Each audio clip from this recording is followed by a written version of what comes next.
পরিবেশগত কারণে মানুষ ক্রমশ বিপন্ন প্রজাতিতে পরিণত হচ্ছে কেন? দ্বিতীয় পর্ব। এই ধরনের বিবর্তনগত ত্রুটি ও অর্জিত বৈষম্য নিয়ে মানব প্রজাতির পক্ষে পৃথিবীতে সুদীর্ঘকাল টিকে থাকা খুব কঠিন বিষয়। অধ্যয়ন বলছে, উৎপাদন পদ্ধতি পৃথিবীতে অধিকাংশ প্রজাতি তাদের শারীরিক গঠন, খাদ্যাভ্যাস ও জীবনের এমন কিছু বৈশিষ্ট্য নিয়ে আসে প্রাকৃতিক কারণে বা পরিবেশগত পরিবর্তনে ওই বৈশিষ্ট্যগুলির কারণেই তাদের ক্রম অবলুপ্তি ঘটে। উদাহরণস্বরূপ এমন কিছু স্তন্যপায়ী প্রাণীর কথা বলা যায় যারা অবলুপ্ত হয়েছে এবং অঞ্চলভেদে তাদের ফসিল পাওয়া যায়, যেমন ছোড়াদন্তি বাঘ, বর্তমান হাতির পূর্বপুরুষ ডাইনোথেরিয়াম জাইগান্টসিয়া ইত্যাদি। জীবজগতের চারপাশে বিশাল মস্তিষ্ক সম্পন্ন নতুন কোনো প্রজাতির অস্তিত্ব খুঁজে পাওয়া যায় না এবং হয়তো এটাই মস্তিষ্ক নামের অঙ্গটির বাতিলের সম্ভাবনাকেই ইঙ্গিত করছে। আদি মানব প্রাথমিক পর্যায়ে উদ্ভিদ ও অন্যান্য জীবের সঙ্গে আপোষ করে তাদের মতোই অরণ্যচারী হিসাবেই ছিল। অদ্ভুতভাবেই মানুষ তার বুদ্ধির দ্বারা এমন কিছু চমৎকার পরিবর্তন ঘটিয়েছে, সময়ের হিসাবে তা বিগত 10,000 বছরের মধ্যেই ঘটেছে এবং সঙ্গতভাবেই জীব ইতিহাসে এই সময়কালকে মানব সভ্যতার যুগ হিসাবে চিহ্নিত করা যায়। আদিকালে মানুষ তার চিন্তাশক্তির দ্বারা তার মৌলিক চাহিদাকে চিহ্নিত করে তাদের করায়ত্ত করার চেষ্টা করেছে। কৌশলগতভাবে এরা ঈশ্বর ও ধর্মের নামে বাকি অংশের আস্থা অর্জন করে তাদের উপর কর্তৃত্ব স্থাপন করেছে।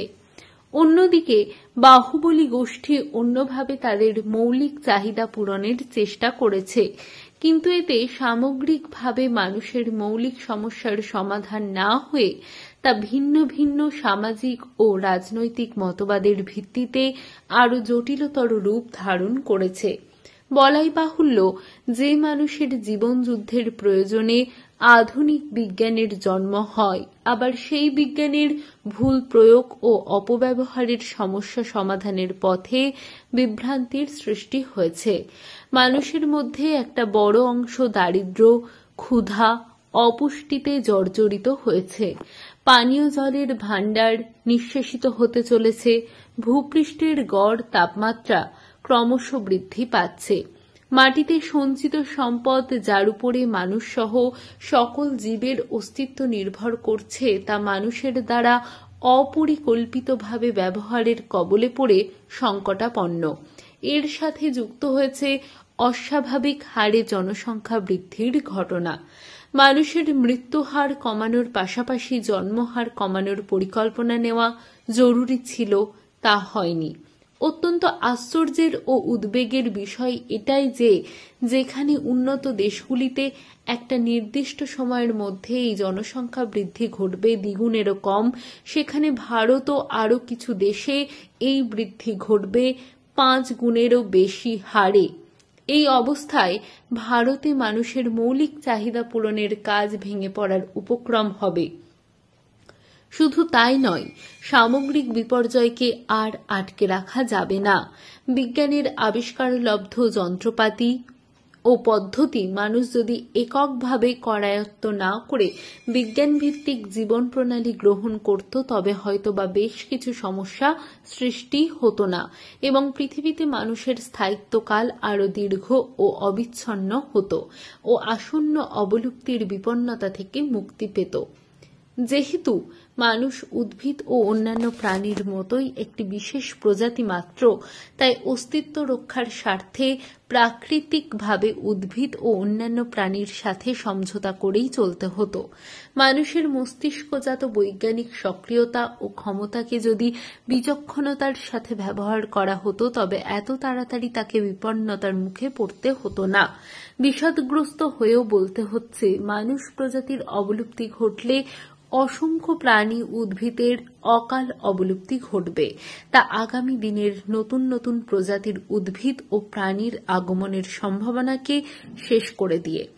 আশা তো শেষ হয়েও শেষ হয় না। এমন তো হতেই পারে যে সৌরশক্তির ইতিবাচক প্রয়োগে শক্তি সমস্যা, জলবায়ুর সমস্যা, জনসংখ্যা স্ফীতিজনিত সমস্যা ইত্যাদি কাটানো সম্ভব হলেও হতে পারে। সময়ের সাথে সাথে একটি বিষয় পরিষ্কার যে আগামী 2 বা 3 শতাব্দীতে মানুষ প্রজাতির অবলুপ্তির যে আশঙ্কা করা হচ্ছে তা যেন ক্রমশ আরও দ্রুত গতিতে হতে পারে।